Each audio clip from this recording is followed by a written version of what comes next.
Hello friends, welcome to Angel Maths competition. Friends, आज की video का एक बहुत ही अच्छा कॉन्सेप्ट है गुणनखंड। तो गुणनखंड को हम इंग्लिश में फैक्टर कहते हैं। तो आइए आज हम गुणनखंड के बारे में सीखेंगे कि गुणनखंड किसे कहते हैं। देखिए, एक छोटी सी डेफिनेशन लिखी है यहाँ पर। जो संख्याएं किसी दी गई संख्या को पूर्णतः विभाजित कर दे वे उस संख्या का गुणनखंड कहलाती है। तो देखिए, इस डेफिनेशन को हम देखते हैं इस उदाहरण के माध्यम से।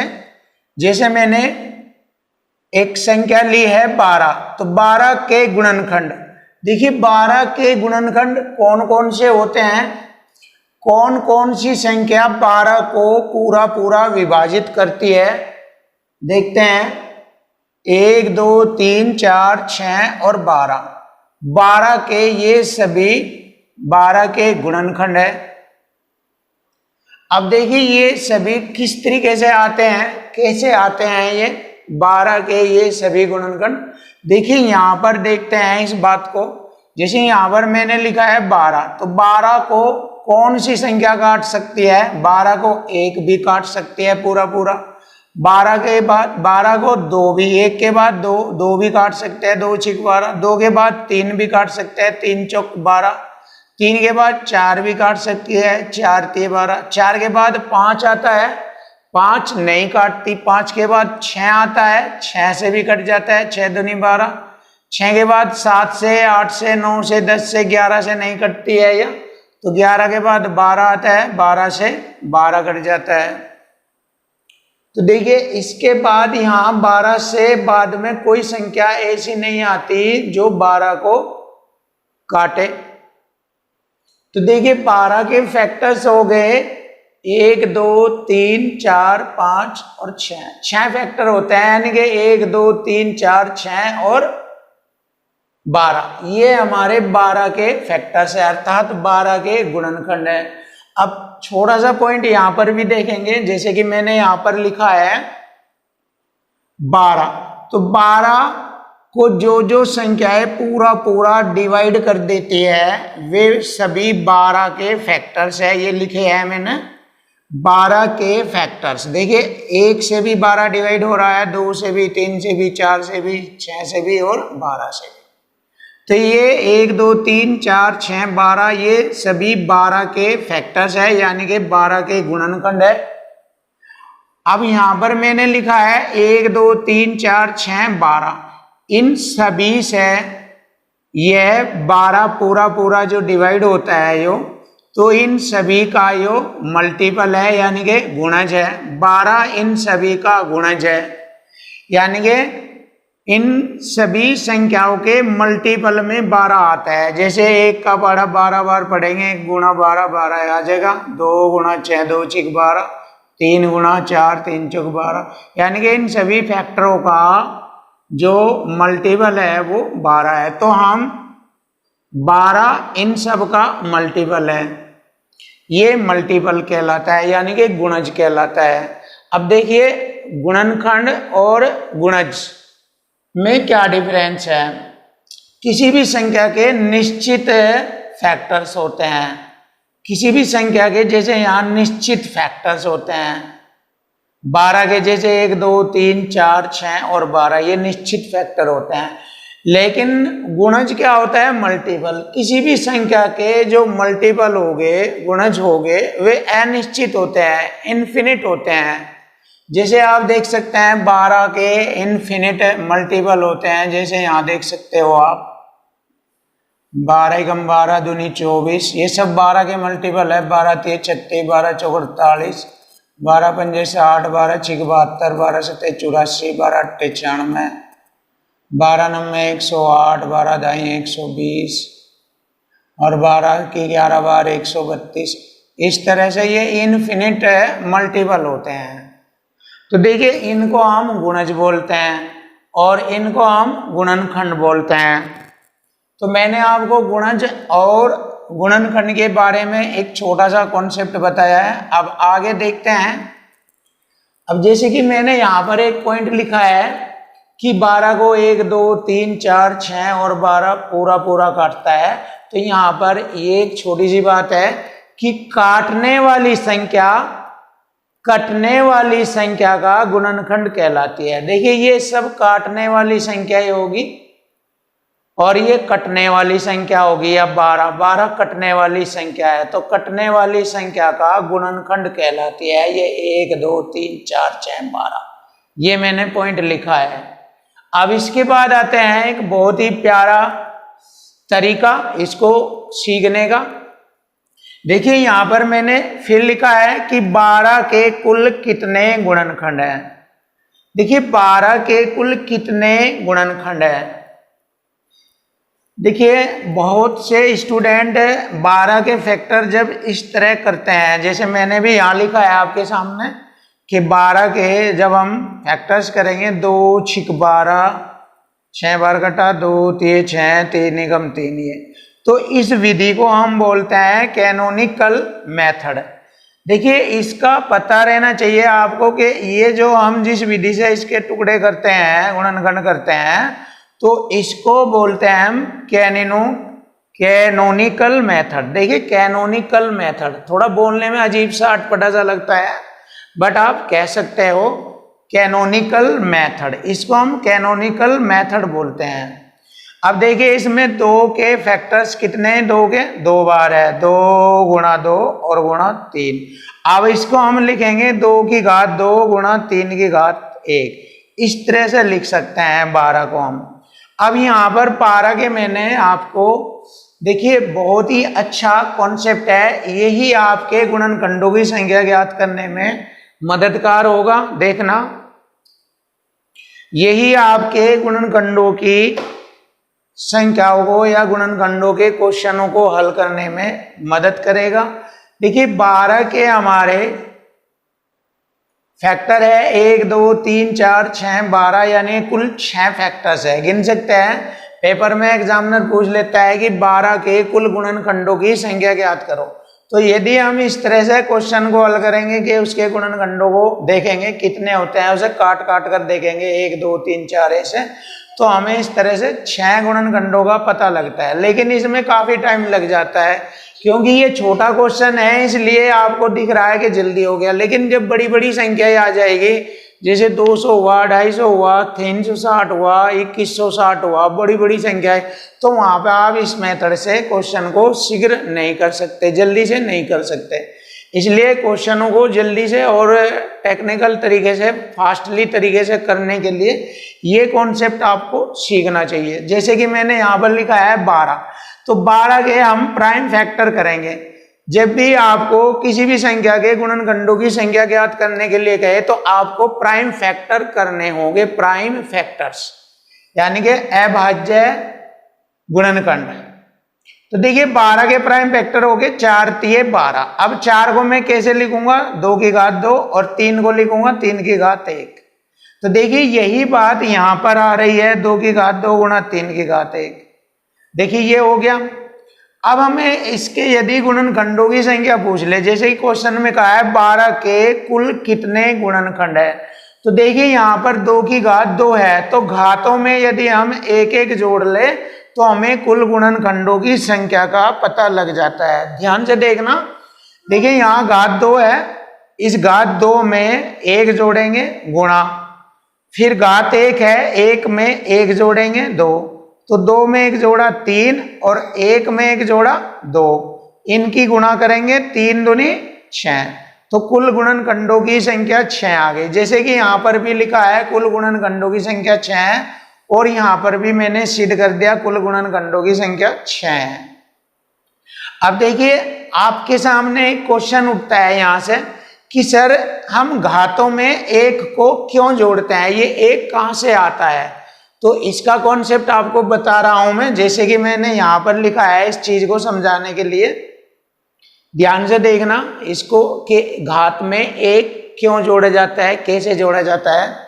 जैसे कि आप सभी को मालूम है कि किसी भी संख्या की घात अगर 0 आ जाए, जैसे मैंने यहां पर लिखा है देखना a की घात 0 या x की घात 0 या अंकों की घात 0 आ जाए, 3 की घात 0, 2 की घात 0, 5 की घात 0, कुछ भी इस तरह से आ जाए तो उसका मान होता है 1। आप सभी को पता है कि किसी भी संख्या की घात 0 आ जाए तो उसका मान 1 होता है। अब देखिए यहां पर मैंने एक कॉन्सेप्ट लिखा है इस चीज को सिद्ध करने के लिए कि घात में 1 जोड़ा जाता है। ये 1 कहां से आता है ये चीज मैं आपको बताने जा रहा हूं, तो ध्यान से देखना। देखो सबसे पहले आप ये देखिए, ये मिटा रहा हूं मैं इसको यहां से।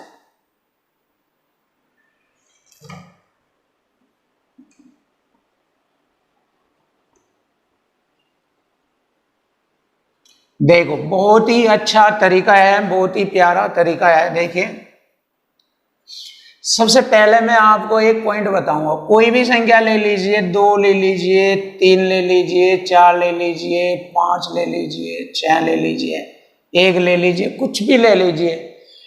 किसी भी संख्या का अगर गुणनखंड करे तो उसमें 1 जो है प्रत्येक संख्या का गुणनखंड होता है 1। देखिए यदि मैं 2 में 1 की गुणा करूं तो देखिए 2 एकम 2, देखिए 2 एकम 2 ही आ गया। बट इसका 2 के अगर मैं गुणनखंड करूं, देखिए 2 के गुणनखंड करता हूं मैं, 1 दूनी 2, तो किसी भी संख्या का गुणनखंड 1 होता है। हमेशा ध्यान रखना, कोई भी ले लीजिए, 6 के ले लीजिए, 1 गुणा 6 6 ही आता है। अब इसके गुणनखंड करूंगा मैं, 2 3 6 और गुणा 1 तो सभी में मिलेगा। जैसे कि मैंने बताया है किसी भी संख्या का गुणनखंड हमेशा 1 होता है। कोई भी ले लीजिए, 3 ले लो, 4 ले लो, 5 6 7 8 9 10 एनीवन, कोई भी दुनिया की संख्या ले लो, उसका गुणनखंड 1 होता है। देखिए 1, ये 1 के बारे में ध्यान से समझना जैसे कि मैंने दिखाया है। अब देखिए, अब 1 को आप लिख सकते हैं 1 की घात 0 1, 2 की घात 0 को 1, 3 की घात 0 को आप 1 लिख सकते हैं, 5 की घात 0 को 1 लिख सकते हैं, 6 की घात 0 को 1 लिख सकते हैं। यानी कि 1 के स्थान पर आप ऐसे भी लिख सकते हैं, 1 की वैल्यू आप ऐसे भी मान सकते हैं। ये ऐसे जैसे कि मैंने यहां पर बताया किसी भी संख्या की घात 0 आ जाए तो उसका मान 1 होता है। यहां तक समझ में आ गया होगा आपके। अब आगे बढ़ते हैं। देखिए अब देखियो इसको हम कैसे निकालेंगे कि घात में 1 जोड़कर इसके गुणनखंडों की संख्या ज्ञात की जाती है। देखिए हमने जैसे ही 12 के प्राइम फैक्टर करे घातों के रूप में, 2 की घात 2 गुणा 3 की घात 1, तो इसको हमें ये मालूम है कि किसी भी संख्या का गुणनखंड 1 होता है। बिल्कुल डेफिनेटली मालूम हो चुका है हमें 1 होता है। अब हम इसको लिखेंगे, देखो यहां पर ही लिख रहा हूं, 2 की घात 0, 2 की घात 2 को ऐसे लिखेंगे, 2 की घात 0, 2 की घात 1 गुणा 2 की घात 2। देखिए 2 तक लिखा, अगर ये 3 होता है यहाँ 3 तक तो 2 की घात 3 लिखते हैं। अब आगे लिखेंगे 3 की घात 1 को 3 की घात 0 से।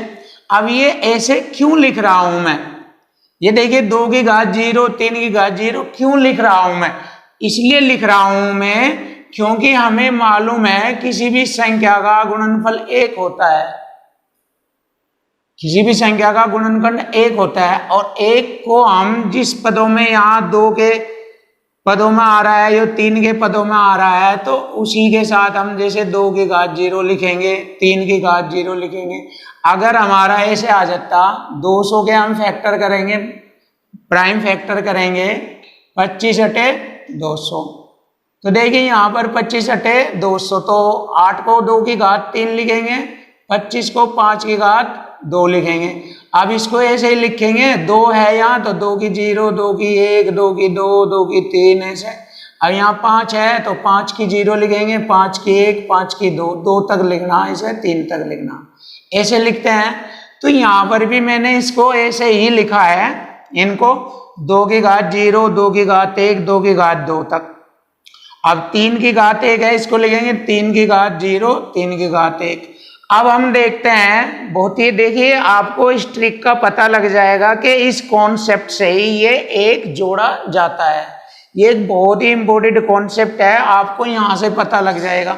देखो यहां पर कितने पद हो गए, 1 2 3 पद हो गए, 3 लिख दिए मैंने। इधर कितने पद है, 1 2 2 पद है तो 2 लिख दिया। अब यदि मैं दोनों की गुणा करूं, 3 गुणा 2, 3 दूनी 6, तो देखिए यहां से भी गुणनखंडों की संख्या कितनी आती है, 6 आ जाती है, जो कि हमारे क्वेश्चन का आंसर आ गया 6। देखिए ऐसे, तो इस वजह से यहां पर घातों में एक जोड़ा जाता है।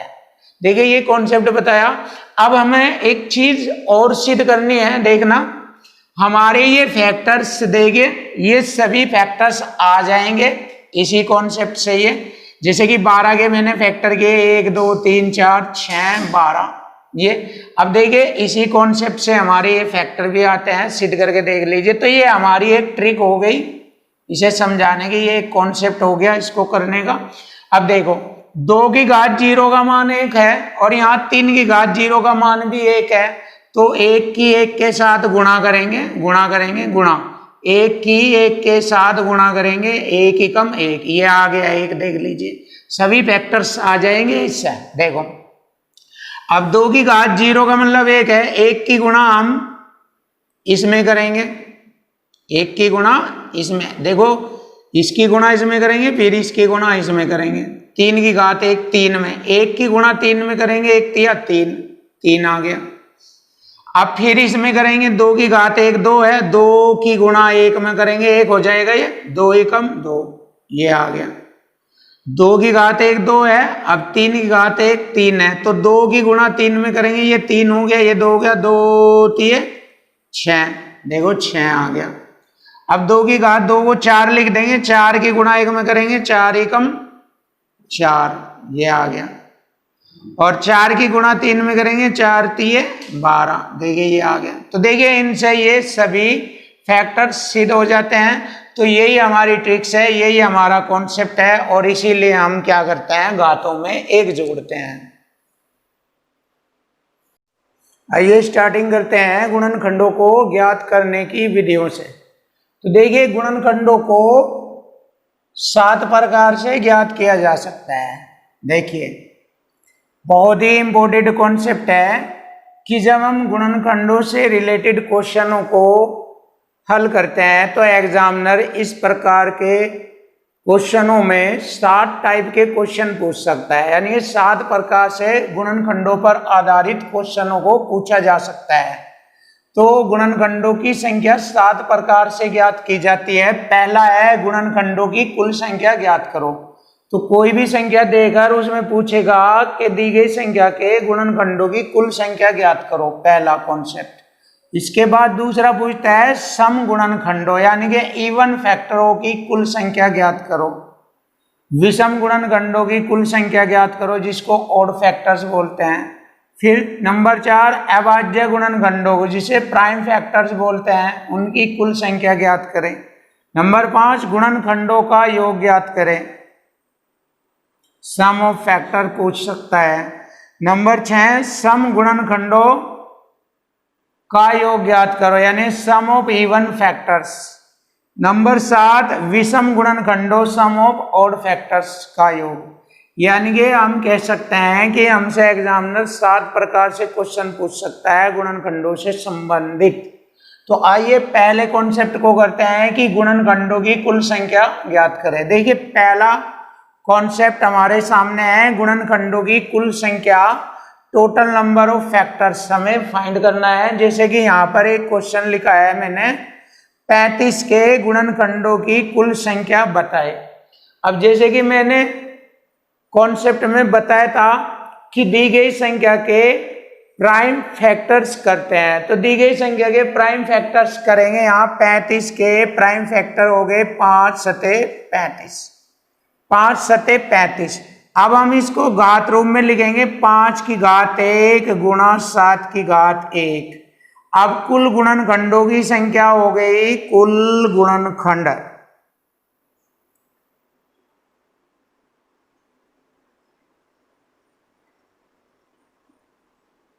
तो घात में एक जोड़कर ज्ञात किया जाता है, जैसे कि मैंने कॉन्सेप्ट में बताया था।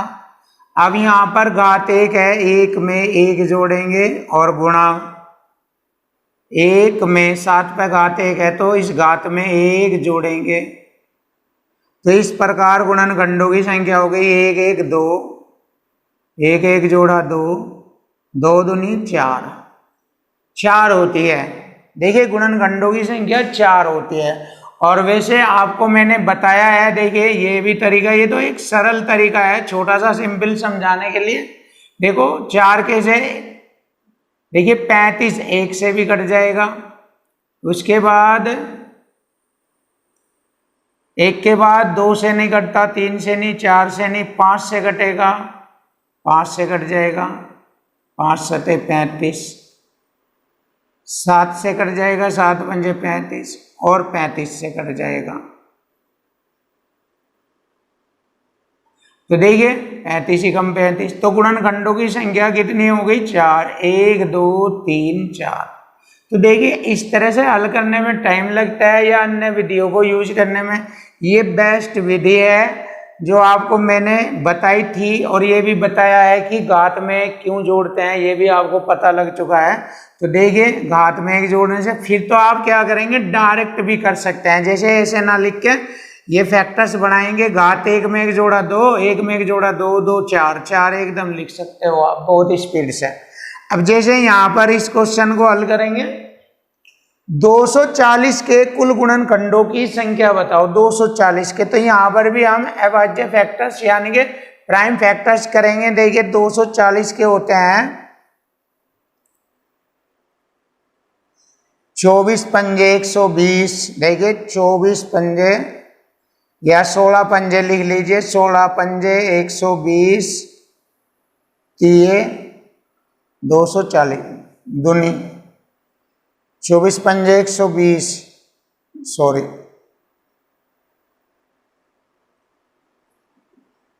ये इसको अलग से देखते हैं,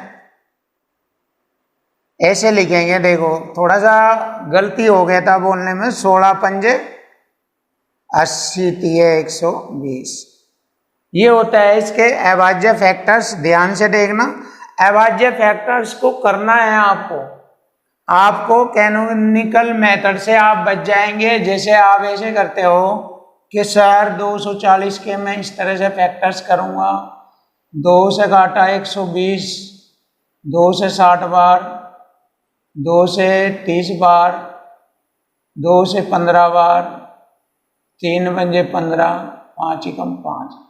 ये कैनोनिकल मेथड है, इससे बच जाओगे यानी कि आपका टाइम बच जाएगा।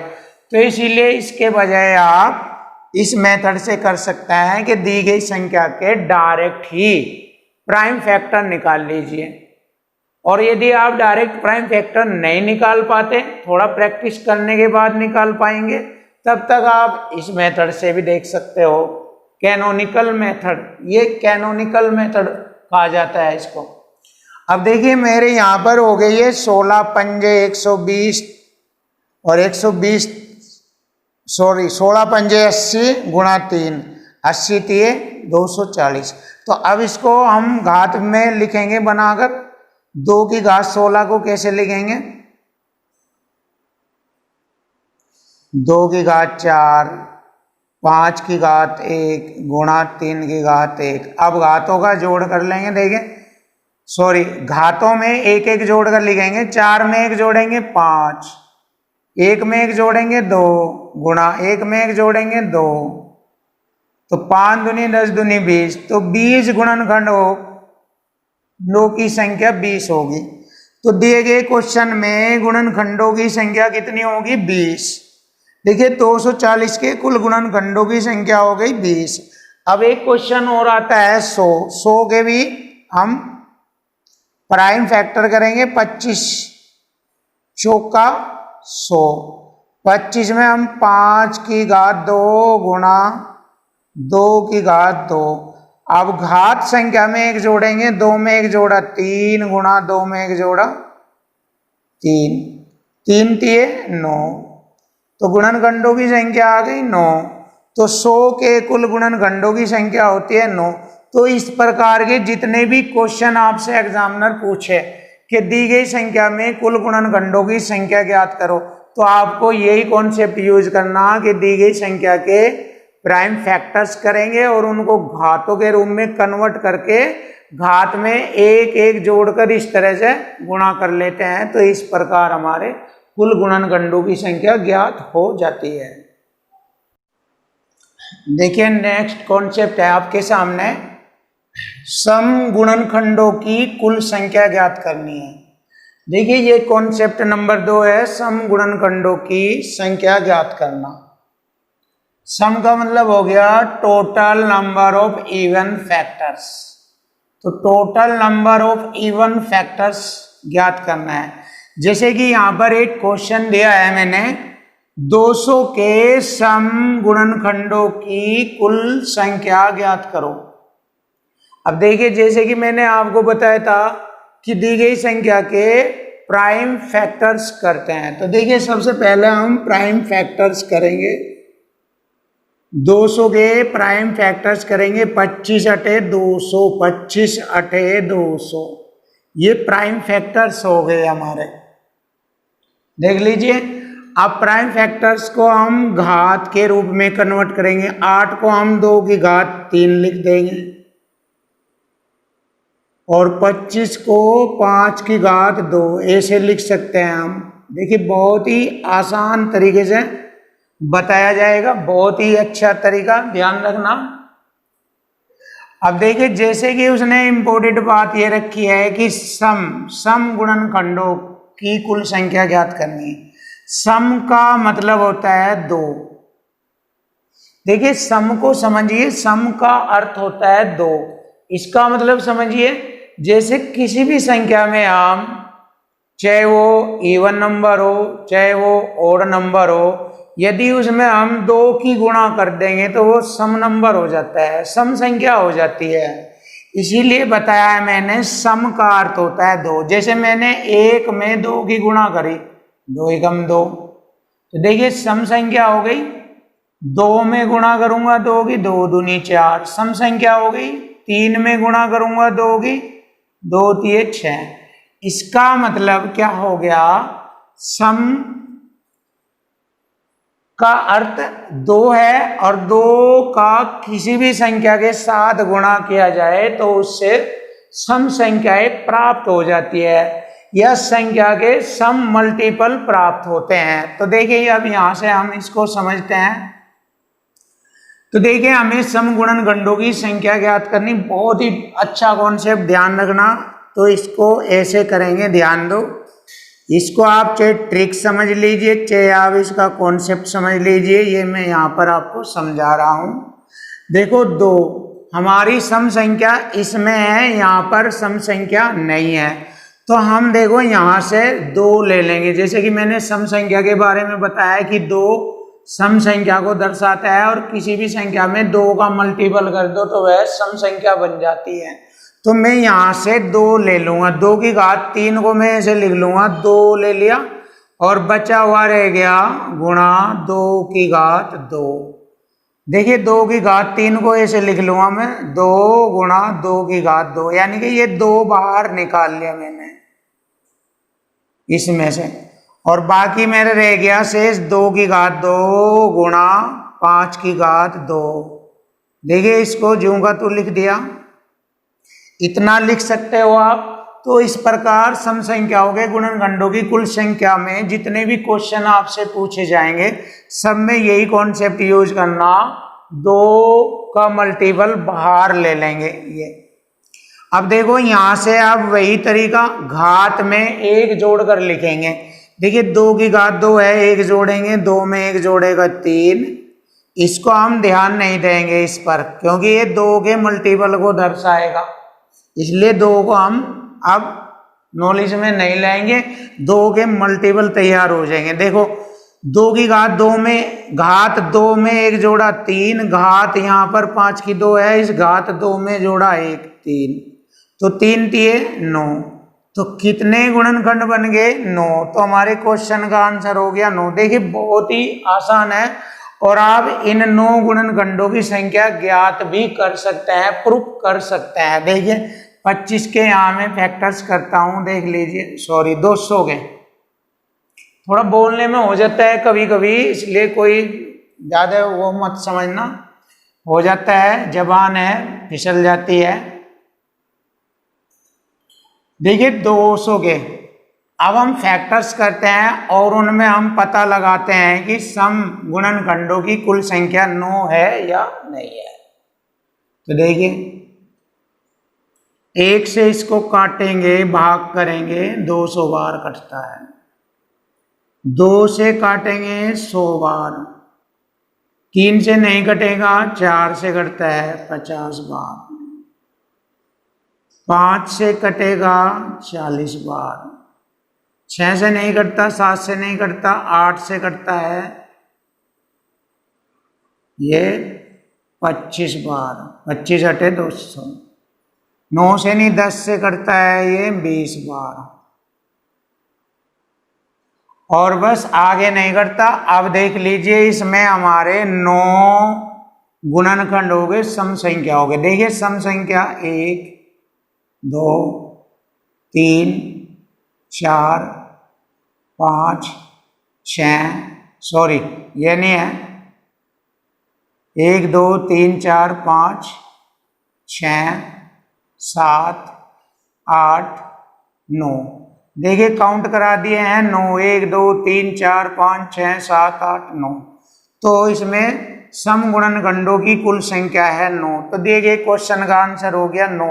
तो ये आपको मैंने सिद्ध करके दिखाया है। तो इस तरह के क्वेश्चन आप सभी कर सकते हैं। आप देखिए यहाँ पर नेक्स्ट क्वेश्चन, 100 के सम गुणनखंडों की कुल संख्या, वही 25 चौक 100, 4 गुणा 25। अब इसको लिख लेंगे हम ऐसे, 4 को 2 की घात 2 गुणा 5 की घात 2। अब वही गुणनखंडों की संख्या ज्ञात करनी, 2 का मल्टीपल बाहर ले लेंगे, यहाँ रह गया 2 की घात 1 गुणा 5 की घात 2। अब वही तरीका, घात में 1 जोड़ेंगे, 1 में 1 जोड़ेंगे 2 गुणा 2 में 1 जोड़ेंगे 3, तो 2 3 6। तो सम गुणनखंडों की संख्या 6 हो गई। बहुत ही प्यारा तरीका, बहुत अच्छा। अब ये क्वेश्चन हल करते हैं। 8 नम 72, 72 के सम गुणनखंडों की संख्या हो गई 8 नम 72। 8 को 2 की घात 3 गुणा 9 को लिखेंगे 3 की घात 2। अब वही तरीका, 2 का मल्टीपल बाहर ले लेंगे, 2 की घात 2 गुणा 3 की घात 2। अब घातों में 1 1 जोड़ेंगे, 2 में 1 जोड़ा 3 गुणा 2 में 1 जोड़ा 3, 3 3 9। तो 9 आ गई सम गुणनखंडों की संख्या। अब नेक्स्ट ऐसे ही 240 को लेते हैं, 16 पंजे 80 तिया 240। अब इसको लिखेंगे 2 की घात 4, 5 की घात 1, 3 की घात 1। अब वही तरीका, 2 का मल्टीपल बाहर ले लेंगे, 2 की घात 3 गुणा 5 की 1 गुणा 3 की घात 1। अब लिख लेंगे घातों में 1 1 जोड़कर, 3 में 1 जोड़ा 4, 1 में 1 जोड़ा 2 गुणा 1 में 1 जोड़ा 2, 4 दूनी 8 दूनी 16। तो कुल गुणनखंडों की संख्या 16 है। देखिए कॉन्सेप्ट नंबर 3 को देखेंगे, विषम गुणनखंडों की कुल संख्या ज्ञात करना। देखिए ये नया कॉन्सेप्ट आपके सामने, इससे पहला कॉन्सेप्ट था सम गुणनखंडों की संख्या ज्ञात करना, और यहाँ पर है टाइप नंबर 3 है विषम गुणनखंडों की कुल संख्या, total number of odd factors. देखिए पहला क्वेश्चन लेते हैं, 200 के विषम गुणनखंडों की संख्या ज्ञात करनी। तो वही तरीका, प्राइम फैक्टर बनाएंगे, 25 हटे 200, 8 गुणा 25। अब इसको घात के पदों में कन्वर्ट करेंगे, 8 को 2 की घात 3, 25 को 5 की घात 2, ऐसे लिख लेंगे। बहुत ही आसान है। अब हमें क्या करना, विषम गुणनखंडों की संख्या ज्ञात करनी है। देखिए विषम, जैसे कि मैंने अभी सम गुणनखंडों की संख्या में कॉन्सेप्ट बताया था, यदि किसी भी संख्या में 2 का मल्टीपल कर दें तो वह सभी को सम संख्या के रूप में कन्वर्ट कर देता है। तो यहां पर बात आई है विषम की। तो विषम संख्या में हम क्या करेंगे, सम संख्या को बिल्कुल ही हटा देंगे बिल्कुल ही। देखिए 2 पे घात चाहे कितनी हो, घात सहित इस सम संख्या को बिल्कुल हटा देते हैं, मतलब छोड़ देते हैं, बिल्कुल छोड़ देते हैं। अब क्या रह गया, विषम संख्या रह गई, और इसी में हमें विषम गुणनखंडों की संख्या ज्ञात करनी इसकी मदद से। तो देखिए क्योंकि विषम में अगर हम सम को भी लेंगे तो वह सम संख्या का रूप धारण हो जाएगा, फिर वो विषम कहाँ रह जाएगी, वह तो सम संख्या हो जाएगी। इसीलिए हम क्या करेंगे, सम संख्या को बिल्कुल ही छोड़ देंगे, बिल्कुल ही हटा देंगे। अब हमारे सामने है 5 की घात 2, और वही तरीका घात में 1 जोड़ देंगे, घात में 1 जोड़ेंगे तो कितना हो गया, 2 और 1 जोड़ा 3। तो विषम गुणनखंडों की कुल संख्या है 3। देखिए हमारे क्वेश्चन का आंसर आ गया 3।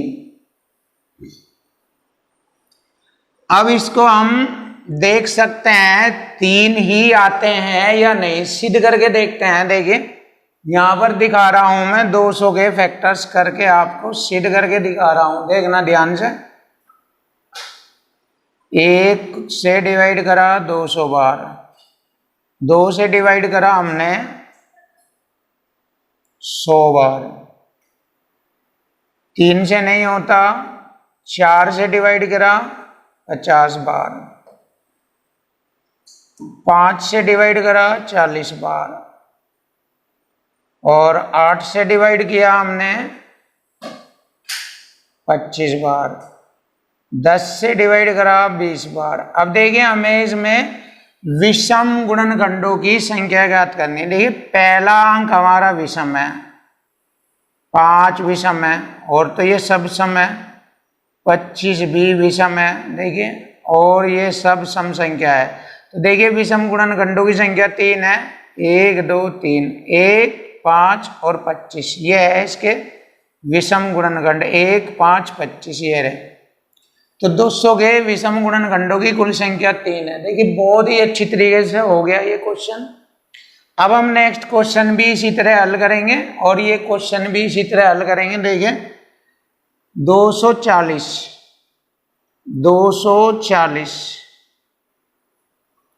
भाई 16 पंजे 80, ये 240।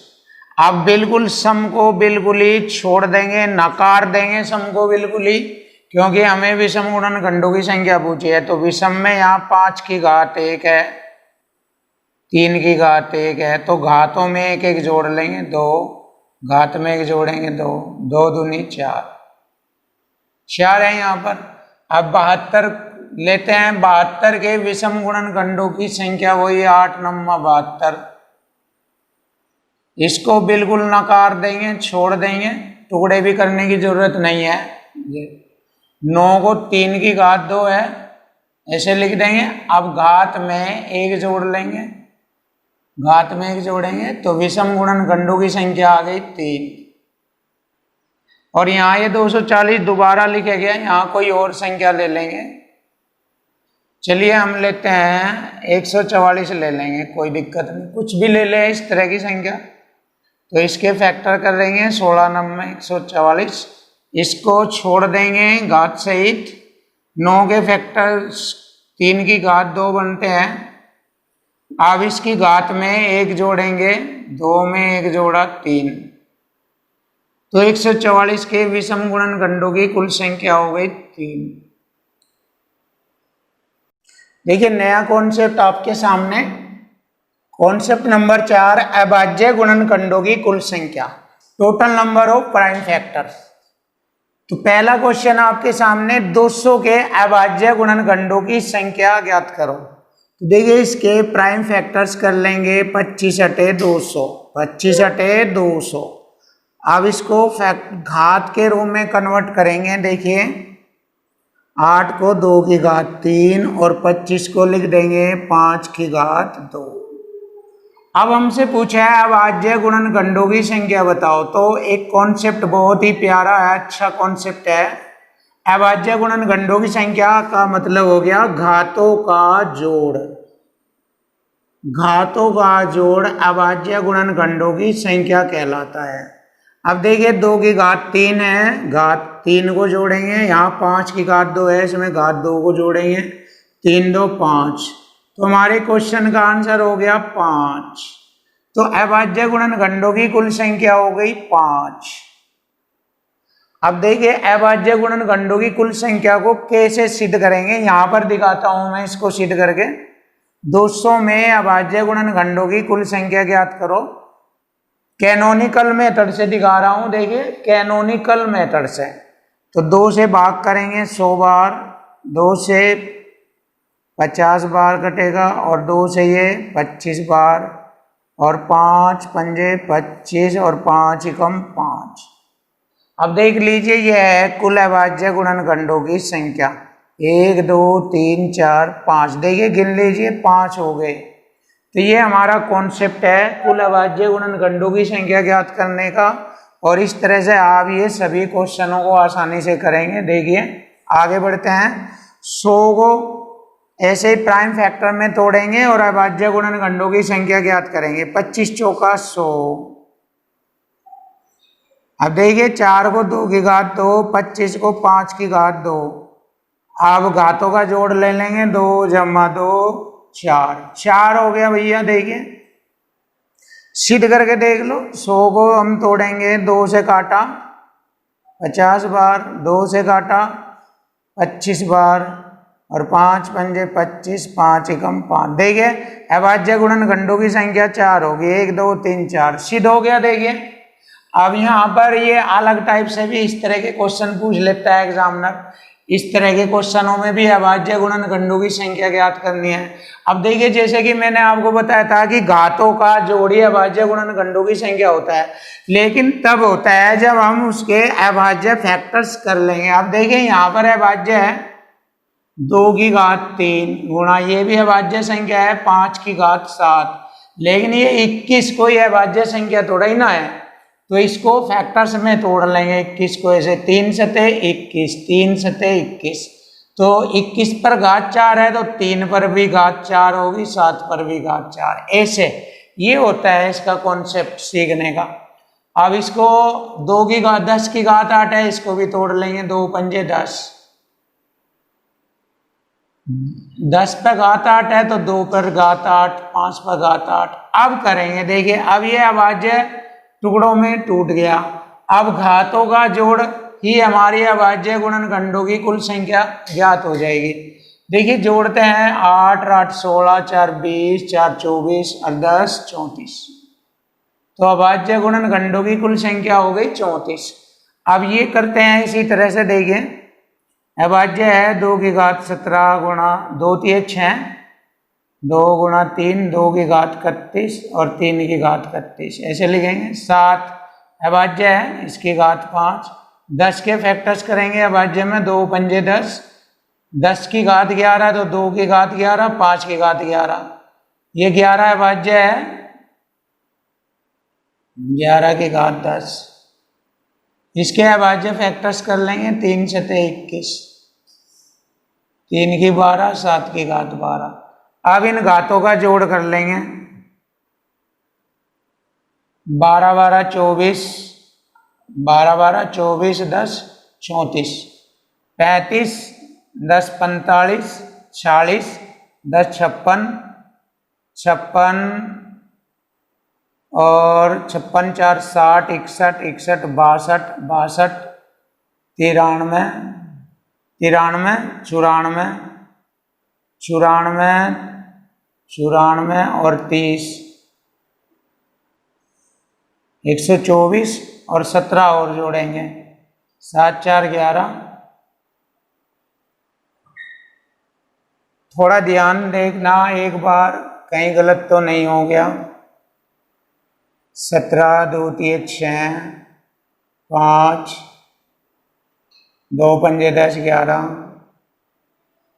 11 का 10, 3 सते 21, सही है। तो इसको जोड़ते हैं, 4 7 11 हासिल 1, 3 1 4, 141। एक बार और देखते हैं कहीं कोई फॉल्ट तो नहीं है। देखो 31, 31, 62, 62, 72 और 79 हो गया ये। 11, 11, 22 और जोड़ेंगे, 15 ले लेंगे ये, 10, 5, 15 और 12, 12, 24 जोड़ते हैं।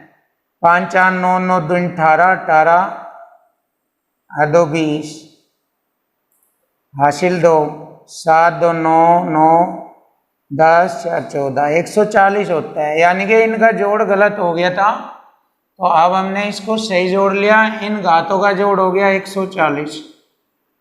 तो हमारे दिए गए क्वेश्चन में कुल अभाज्य गुणनखंडों की संख्या है 140।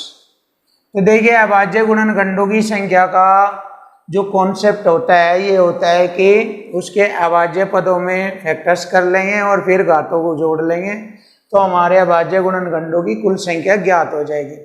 तो इसके बाद, इस वीडियो के बाद जैसे हम नेक्स्ट वीडियो लेकर आएंगे तो उसमें हम गुणनखंडों का योग ज्ञात करना सिखाएंगे। तो फ्रेंड्स अब हम चलते हैं, नेक्स्ट वीडियो में आएंगे। थैंक यू, धन्यवाद।